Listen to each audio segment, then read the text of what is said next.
jaketnya merah, celana jeans, depeknya. Percis ini orangnya. Dan dia itu sudah meninggal karena hipotermia seminggu sebelum gua dengan tim Mapala gua melakukan pendakian tersebut. Hai semuanya, nama gue Yugo. Gue Alfi. Selamat datang di channel YouTube kita di Awal Cerita.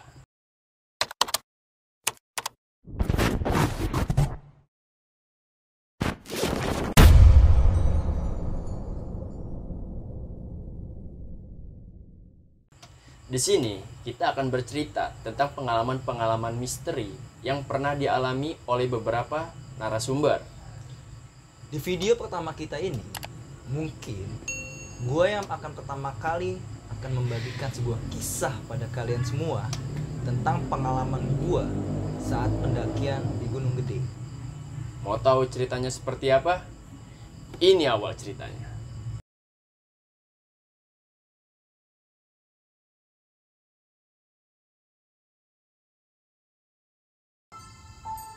Awal ceritanya, pada tanggal 12 Juni 2015, gue sama Mapala Temik Mercusuar, Anapolis, melakukan pendakian wajib untuk para junior yang baru masuk di kampus gue. Kita ber-10 orang, 4 laki-laki, ada gue, ketua Mapalanya Dadan, ada Tole, ada Putra, dan 6 wanitanya. Ada Indah, ada Frida, ada Eka, ada Hani, ada Putri, ada Lisa. Gua jalan dari Jakarta jam 9 malam dan tiba di base camp Putri itu sekitar jam 1 malam esok harinya. Dan kita istirahat seperti jadwal pada umumnya hingga kita melakukan pendakian jam 6 pagi pada hari Sabtunya. Pendakian awalnya berjalan dengan lancar, tidak ada masalah. Sampai akhirnya kita sampai di pos 1 itu jam 8 pagi, dan disitulah awal mula pendakian gua dan tim mengalami suatu keanehan dan menjadi suatu masalah besar dalam pendakian gua, dimana Eka, salah satu junior, tiba-tiba ia berkata pada ketua Mapala gua, Dadan, Dan, pinggang gua kok sakit ya, panas, kenapa ya? Di sana gua dan yang lain berpikir, oh normal, mungkin karena capek atau pegal membawa carry yang berat atau belum terbiasa untuk pendakian. Jadi masih hal-hal yang masuk akal menurut gua. Dan kita pun hanya dengan memberikan pertolongan, kasih balsam, koyo dan sebagainya untuk meredakan rasa sakit atau panas pada pinggangnya. Dan akhirnya kita tetap melanjutkan perjalanan dari pos 1 itu sekitar jam 9. Kita istirahat sejam di situ. Dan kita melakukan perjalanan kembali jam 9 sampai pos 2, pos 3, dan kita istirahat break di pos 3 pada pukul 12 siang. Nah, selama perjalanan dari pos 1, pos 2, pos 3, Eka itu berubah 180 derajat sikapnya. Dari dia cewek yang periang, cewek yang gembira, menjadi seorang yang pemurung, menjadi wanita yang pendiam, yang lesu, lemas, tidak ada gairah, Sampai akhirnya di pos 3 dia mengalami suatu kejadian hipotermia. Nah, akhirnya jam 12 siang itu kita berusaha untuk bagaimana menghangatkan tubuhnya Eka yang terkena hipotermia. Dengan sigap, Tua Mapala kita mengeluarkan blanket, melakukan P3K gitu, pertolongan pertama pada Eka hingga ia kembali dalam kondisi normal saat itu. Padahal saat itu suhu tidak terlalu dingin menurut gua. Dan sangat jarang seorang pendaki itu terkena hipotermia di pos 3 di pendakian Gunung Gede, jarang sekali. Tapi itu terjadi sama Eka. Akhirnya kita istirahat agak lama di sana di pos 3 sampai Eka pulih. Dan setelah Eka pulih, kita baru melanjutkan pendakian selanjutnya. Pada saat di pos 3 ada hal yang menarik juga di situ, dimana gue bertemu sama seorang laki-laki. Gue lupa namanya siapa. Dia memakai baju jaket merah, celana jeans, dan sebuah depek.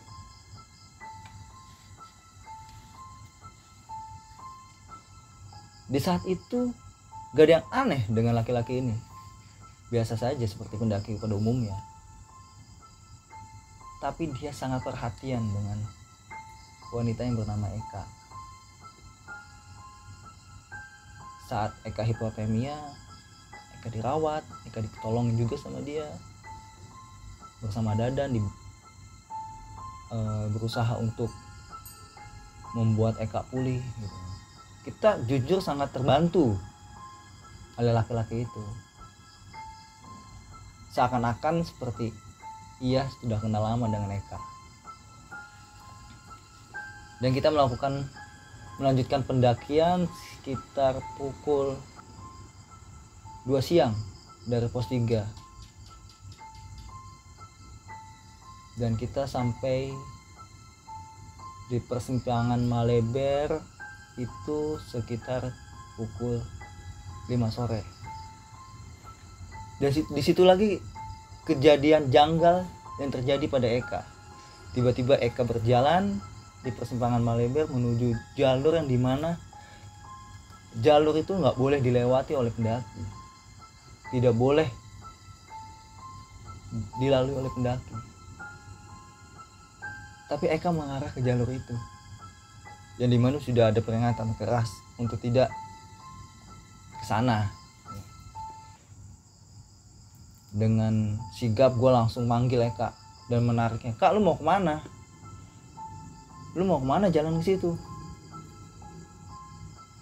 Terus Eka teriak, udah lepasin gua, lu ngapain pakai larang-larang gua mau ke sono? Udah lepasin aja, gua mau pergi jauh, lu nggak usah ganggu-ganggu gua. Eka, lu kenapa? Kata gua gitu. Eka, lu kenapa? Kak, sadar, lu mau kenapa? Lu kenapa? Kita semua panik langsung, tiba-tiba Eka seperti itu. Dan akhirnya gue manggil ketua Mapala gue. Kebetulan ketua Mapala gue ternyata bisa hal-hal yang spiritual. Ternyata Eka itu kesurupan di saat itu. Dia kesurupan makhluk halus, yang dimana kata makhluk halus itu, kita itu tidak peduli dengan Eka. Dia berkata, lu tuh semua gak ada yang peduli sama Eka, biarin Eka pergi sama gue akan bikin Eka bahagia. Di saat itu kita panik, waduh ini kenapa nih Eka, waduh gawat. Akhirnya karena tua Mapala gue bisa hal-hal spiritual gitu kan, dia mantan anak pesantren, akhirnya Eka berusaha untuk disembuhkan, untuk disadarkan kembali, hingga akhirnya Eka pun sadar dari kesurupannya. Dan di saat itu lagi, laki-laki yang bersama kita, dia sangat perhatian sama Eka. Dia berusaha untuk nenangin Eka, dia ngasih makan Eka, bahkan disuapin si Ekanya.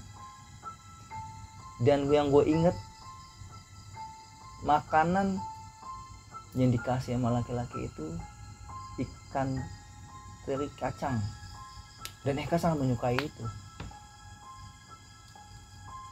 Saat itu gue sama yang lain tuh nggak berburuk sangka. Gue pikir dia laki-laki baik, laki-laki normal pada umumnya, pendaki yang asik gitu kan, yang mau saling bantu membantu, tolong menolong di dalam pendakian. Sampai akhirnya gue pun juga bersimpati dengan laki-laki ini, dan beberapa hal pun gue bertanya pada dia, abang, lu dari mana, lu sama siapa, itu pertanyaan gue. Dan dia menjawab, gue rame-rame bang, dari Bekasi, teman-teman gue masih pada di bawah jauh, kagak nyusul, kata dia, kata laki-laki ini. Oh ya udah bang, lu naik aja bareng gue, nanti kita tunggu temen lu di Surya Kencana. Iya sih bang, gue duluan aja ke sana sih, biar nanti gue tunggu di sana, kita gabung aja. Oke. Itu komunikasi gue sama dia. Sama perjalanan gue akrab ngobrol dengan dia, dan dia pun juga perhatian sama Eka dan tim kita. Tidak ada niat jahat menurut gue. Setelah Eka kesurupan dan dia sadar, kita baru melanjutkan perjalanan menuju Surya Kencana itu sekitar pukul 6 sore. Start dari persimpangan Maleber. Setelah cukup lama kita break karena kondisi Eka yang gak stabil, dia kesurupan, sebelumnya hipotermia dan sebagainya, banyak sekali kendala saat pendakian kita itu, sehingga membuat kita satu tim sampai Surya Kencana itu sangat malam, sekitar jam 8 malam kita baru sampai Surya Kencana. Bayangin saudara, start dari jam 6 pagi sampai Surya Kencana itu jam 8 malam, yang pada umumnya normal itu bisa sampai jam 4 paling lama sampai Surya Kencana. Tapi ini kita sampai malam, jam 8 malam baru sampai Surya Kencana.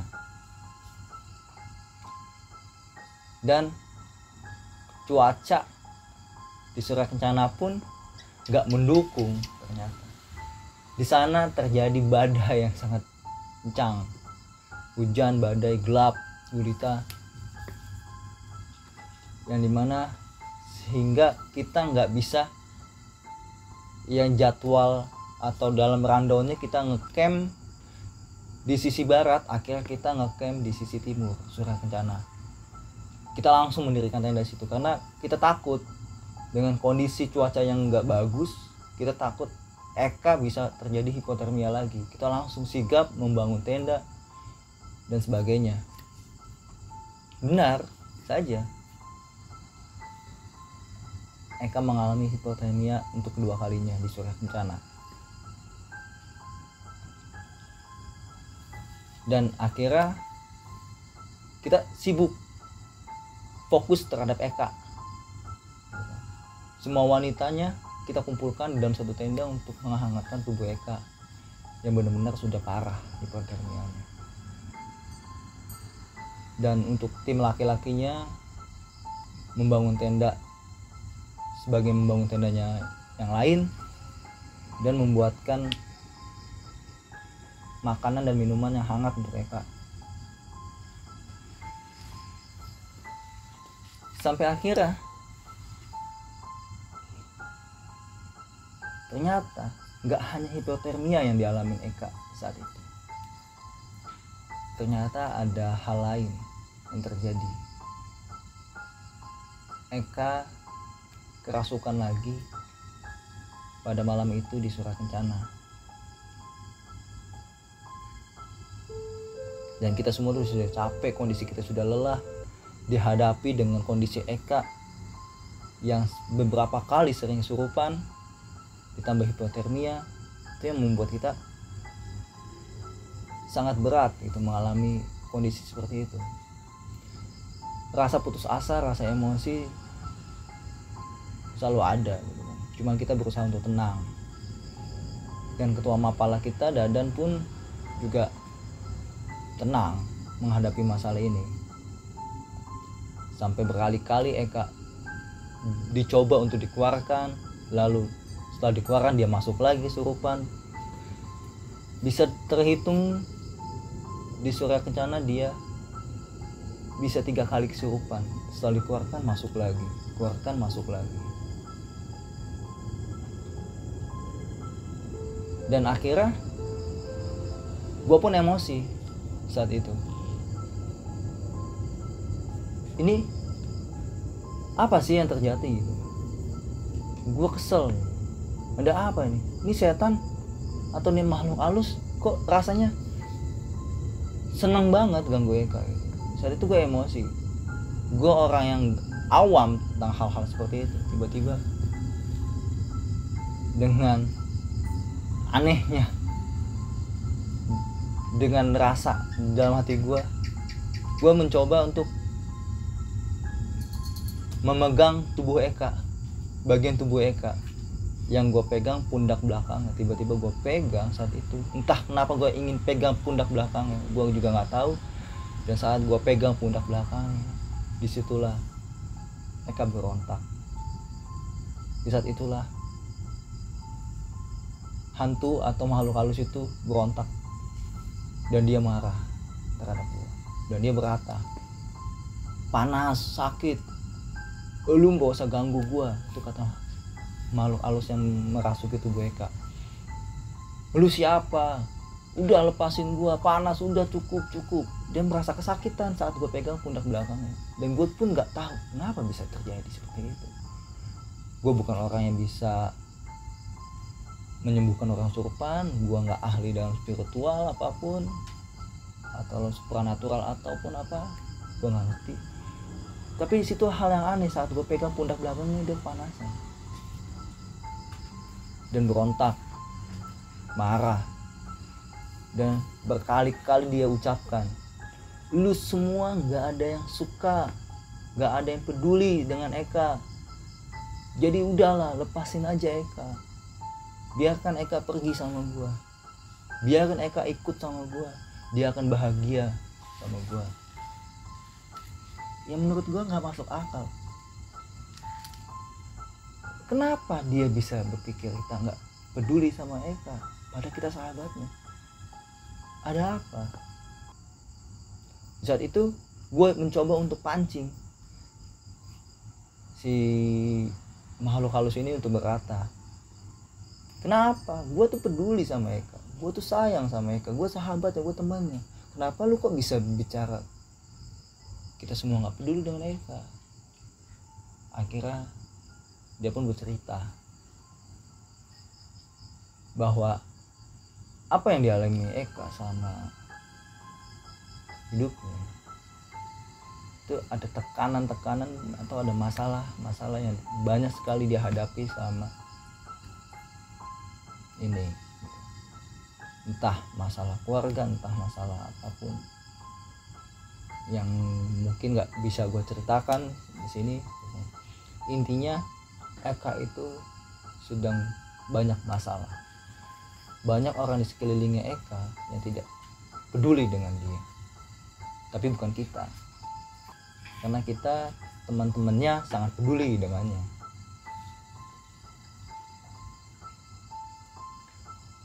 Akhirnya gua pun mencoba untuk bernegosiasi dengan makhluk ini. Gua paksa makhluk ini untuk keluar dari tubuh Eka dengan jaminan gue yang akan menjaganya, gue yang akan tanggung jawab dengan Eka. Jadi lu gak usah khawatir apapun yang terjadi sama Eka, gue yang tanggung jawab. gue cuma minta lu keluar dari tubuh Eka. Saat itu gue berkata seperti itu pada makhluk halus ini yang merasuki tubuh Eka. Akhirnya setelah kita bernegosiasi dan makhluk ini setuju untuk keluar dari tubuhnya Eka, dan akhirnya dibantu oleh Dadan, tuh mapala gue, makhluk ini keluar dari tubuh Eka. Dan dalam waktu yang bersamaan, laki-laki yang bertemu dengan gue saat itu, dia berpamitan, "Bang, gue pamit ya, gue mau nyusul teman-teman gue. Ternyata teman-teman gue udah ada di Surken Barat."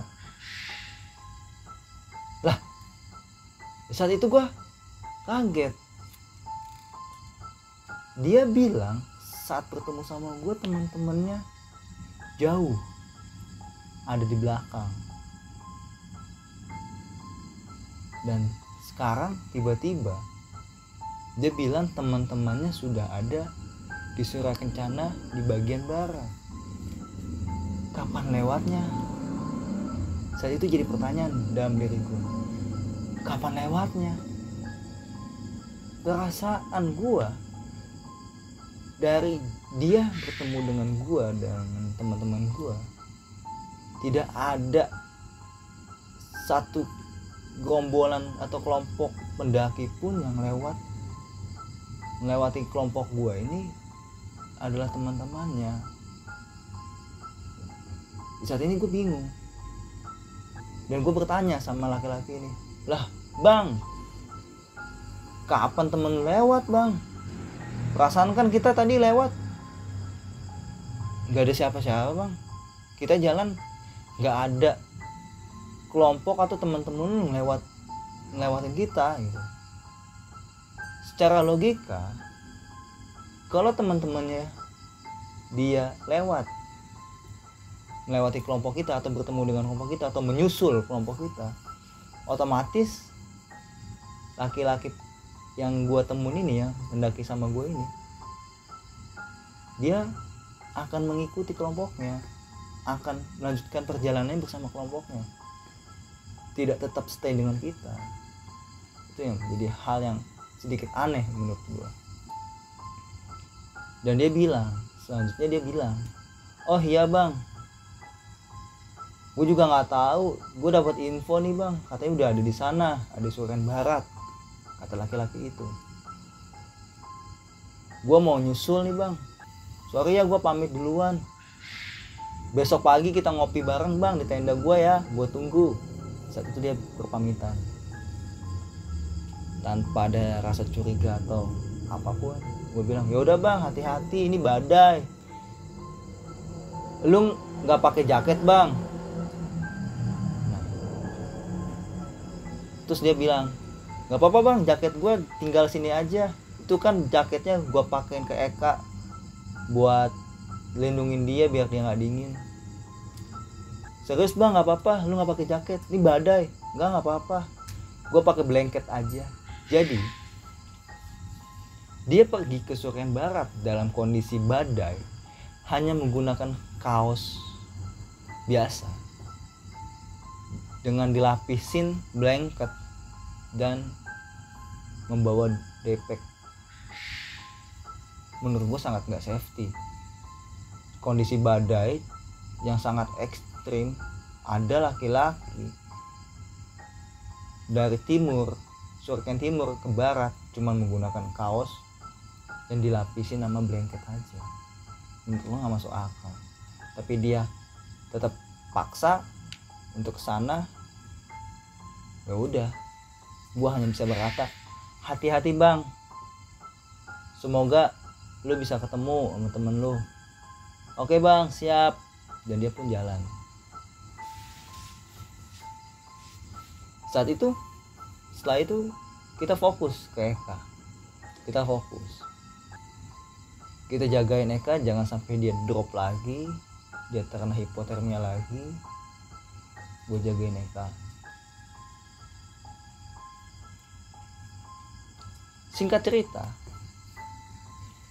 pada sekitar pukul 10 malam,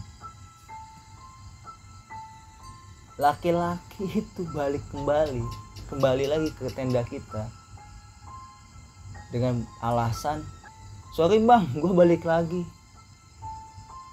gue nggak temu teman-teman gue yang ada di barat, susah bang, lagi badai kayak gini, gue nyari teman-teman gue. Bang, gue nginep aja ya bang, tidur di tenda lu aja bareng-bareng, boleh bang numpang tenda.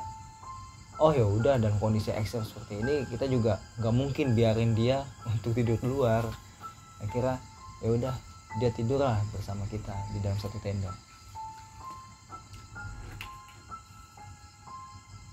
Dan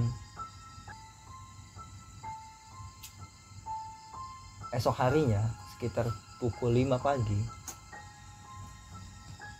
laki-laki ini baru pamit dengan kita untuk menyusul teman-temannya. Dan saat itu dia pamit hanya ke Tole, teman gue, karena gue dan yang lainnya masih dalam kondisi tidur. Tiba-tiba dia pamit dengan Tole untuk menemui teman-temannya yang ada di Surken Barat. Sampai akhirnya kita semua bangun sekitar jam 6 pagi. Kita bangun, Eka pun juga sudah bangun, Eka pun sudah sehat kembali dari kondisinya yang semalam parah hipotermia dan kesurupan. Dia sudah kembali normal, dia sudah mau berbagi cerita lagi, dia sudah mau beraktivitas bantuin masak kita dan sebagainya. Kondisi sudah kembali seperti normal. Dan akhirnya kita melanjutkan perjalanan untuk summit ke Puncak Gede saat itu. Karena di rundown kita tuh melintas dari jalur Putri, naiknya dan turunnya jalur Cibodas. Akhirnya kita packing semua peralatan. Setelah semua makan dan sebagainya, kita packing dan kita start untuk menuju puncak Gunung Gede dan turun lewat lewat Cibodas itu sekitar pukul 8 pagi. Kita baru start dari Surken Timur menuju barat dan menuju Puncak Gede. Di saat itu kita mencari laki-laki ini. Selama kita jalan dari timur ke barat, kita mencari laki-laki ini. Karena dia bilang, bang, besok pagi temuin gue di tenda ya bang, tenda gue yang ada yang sama teman-teman gue di Surken Barat. Karena dia janji ingin menjamu kita, dia janji ingin ngajakin makan bareng di tendanya. Karena itu undangan, kita berusaha untuk oke lah, gue datang, sekalian juga balikin jaket yang dipinjemin ke Eka, jaket merahnya. Ya selama perjalanan itu pun kita nggak pernah bertemu dengan laki-laki itu. Mendirikan tendanya di mana? Tidak pernah ketemu dengan teman-teman pendaki itu, laki-laki itu ada di mana.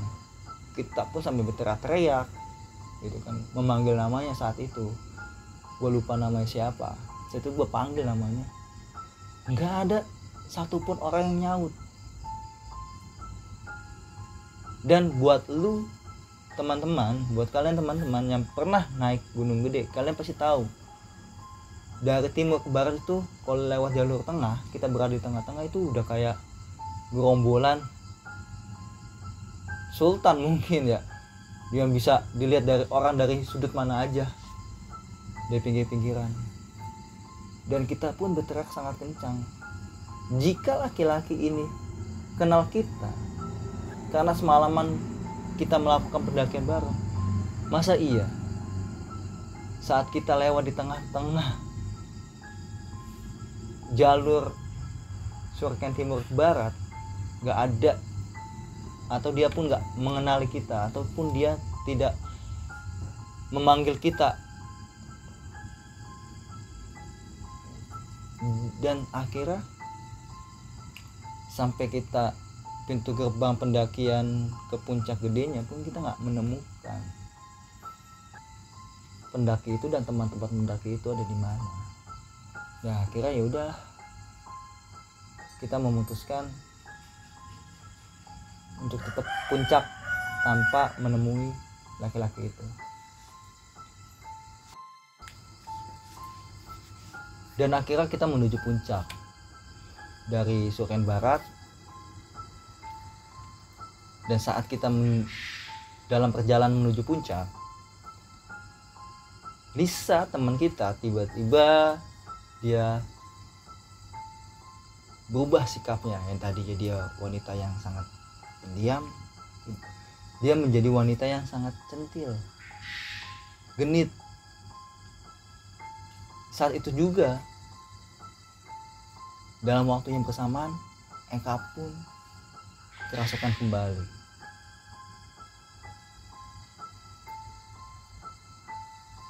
Kita bingung, ada 2 orang kesurupan.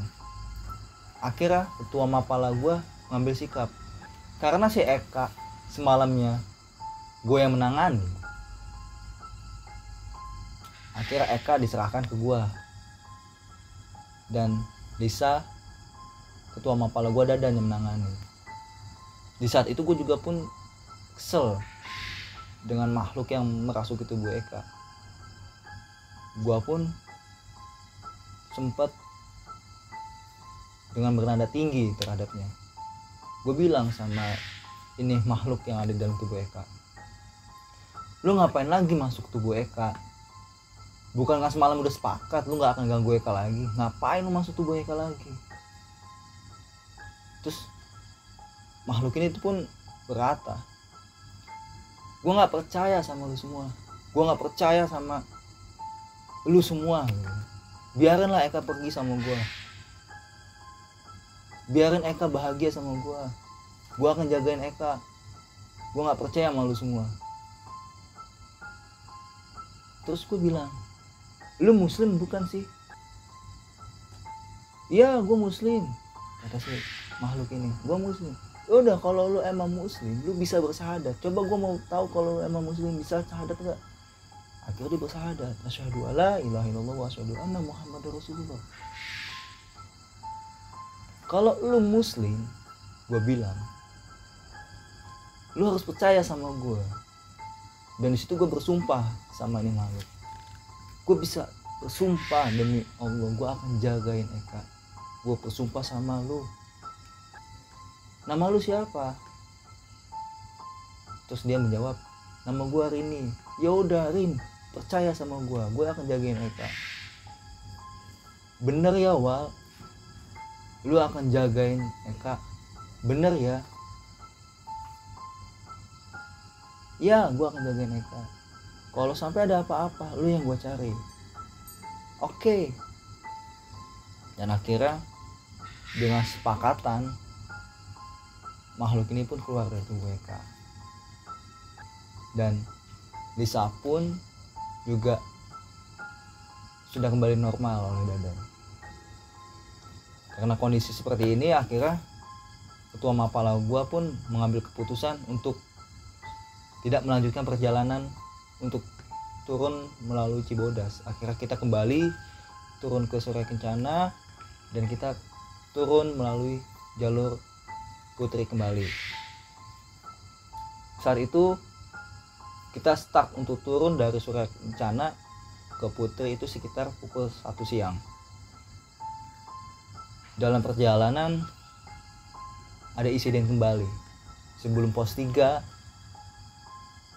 teman kita yang bernama Indah terjatuh, kakinya tergelincir dan mengalami pembengkakan di dengkul atau di lutut. Saat itu dia sudah tidak bisa berjalan, harus digendong. Dan Dadan, ketua Mapala gua pun menyuruh gua untuk turun sampai pos 3 duluan untuk mencari pertolongan untuk mengevakuasi teman kita Indah saat itu. Dan gua turun duluan ke pos 3. Gua minta tolong dengan seseorang yang ada di situ. Dan gua bertemu dengan yang namanya Kang Asep. Kebetulan dia sedang membawa teman-teman dari komunitas Trashback dalam kegiatan open trip mereka. Akhirnya Kang Asep pun menyusul ke lokasi di mana Indah dan tim gua berada gitu. Saat tiba di lokasi Indah terjatuh, Kang Asep langsung memegang lututnya Indah dan dia membacakan doa. Saat itu Indah pun dipapah oleh Kang Asep. Dipapah sampai beberapa meter, langsung Indah dituntun, cuma dipegang tangannya. Dan beberapa meter lagi Indah pun bisa berjalan dengan normal. Bengkak yang ada di lututnya pun hilang. Dan akhirnya kita melanjutkan perjalanan sampai pos 3. Sekitar pukul 6 sore, azan maghrib pun berkumandang. Di saat yang bersamaan pun terdengar suara handphone berbunyi dari handphonenya Kang Asep. Dan di situ ada panggilan yang dimana tidak ada nomor telepon, tidak ada nama kontak yang memanggil ataupun tulisan private number. Ini benar-benar kosong, hanya ada tulisan panggilan masuk, entah dari siapa. Saat itu gue pun berkata, Kang Asep itu ada telepon, kok nggak diangkat? Dan saat gue lihat dengan kondisi seperti yang tadi gue bilang, gue pun terdiam. Dan Kang Asep berkata, punten, ya bukan yang gak mau berhenti saat maghrib, cuman maaf ini dikit lagi pos 3, jadi biar kita sekalian istirahat di sana. Akhirnya setelah bicara seperti itu, handphone itu pun mati, panggilan itu selesai. Dan akhirnya kita turun melanjutkan perjalanan sampai pos 3. Kita sampai pos 3 itu sekitar pukul 6:30 malam. Nah, di saat itu sudah banyak pendaki-pendaki yang istirahat, yang kebetulan juga ingin turun melalui jalur putri. Ada anak-anak komunitas Trashback juga yang pada kumpul, timnya Kang Asep. Nah, di saat itu Eka kembali kerasukan. Tiba-tiba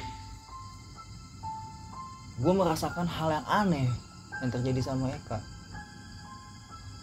Akhirnya dengan spontan gue langsung tembak, lu ngapain lagi masukin tubuh Eka? Ya maaf, bukannya gitu, maksudnya aku cuman pengen pamitan aja sama Eka kok, nggak ada maksud yang lain.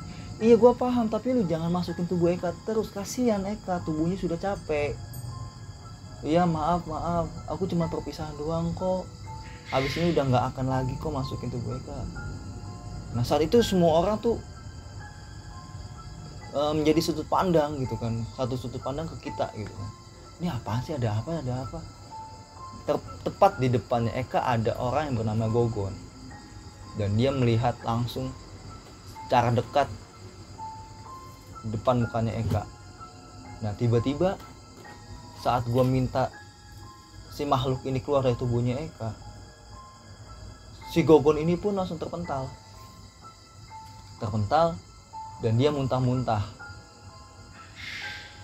Dan ternyata Gogon sempat terserempet, mungkin ya bahasanya gimana, sempat mengena dari keluarnya si makhluk yang dari tubuh Eka ini, dan dia pun muntah darah saat itu. Dan ketua Mapala gue langsung dengan sigap membantu Gogon menetralisir apa yang terjadi, yang dialami oleh Gogon. Dan akhirnya Gogon pun sadar. Akhirnya kita pun berteman, jadi teman baik dengan Gogon, dengan Kang Asep sampai saat ini. Dan akhirnya setelah Eka pun sadar, Gogon pun juga pulih, kita melanjutkan perjalanan. Itu sekitar jam 7 malam dari pos 3 menuju base camp Putri. Dan akhirnya kita sampai base camp Putri pun sekitar pukul 9 malam sampai base camp Putri. Nah, sampai base camp Putri pun kita istirahat, dan ternyata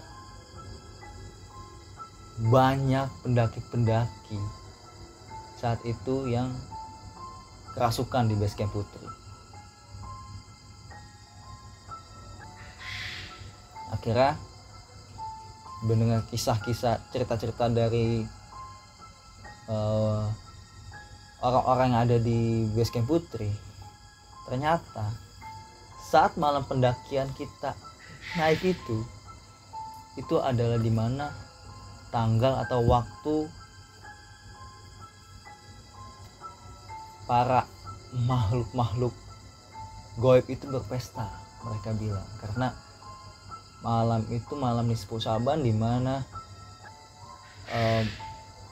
para makhluk halus itu, yang konon kata masyarakat itu, seperti istilah membuat suatu upacara gitu kan. Karena ada pendakian seperti ini, mereka merasa terusik.